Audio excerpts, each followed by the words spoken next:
ഒരുപാട് നാളുകൾക്ക് ശേഷമാണ് ആക്ച്വലി ഭയങ്കര ബ്യൂട്ടിഫുൾ ആയിട്ടൊരു സൺസെറ്റ് കാണുന്നത് കേട്ടോ. എനിക്കറിഞ്ഞൂടെ എങ്ങനെയാണ് ആൾക്കാർക്ക് സൺസെറ്റ് മിസ് ചെയ്യാൻ പറ്റുക എന്നുള്ളത്. I am genuinely asking. Like എന്നോടൊക്കെ ചോദിച്ചു കഴിഞ്ഞാൽ ഞാൻ ലൈഫിൽ റിലീജിയസ് ആയിട്ട് ചെയ്യുന്ന ഒരേ ഒരു റുട്ടീൻ വൈകുന്നേരം ആകുമ്പോൾ ഒരു കാപ്പി ഉണ്ടാക്കിയിട്ട് ടെറസിൽ വന്നിരിക്കുക, മനസ്സൊക്കെ ഭയങ്കര ശാന്തമാക്കിയിട്ട് കുറേ നേരം ഇങ്ങനെ സൺസെറ്റ് വാച്ച് ചെയ്തിരിക്കുക. I always believe there is a miraculous beauty in watching sunset.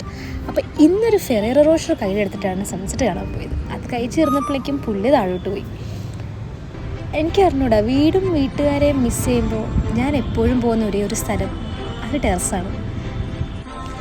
And if you ask me which is my second home, I would definitely say it's my terrace.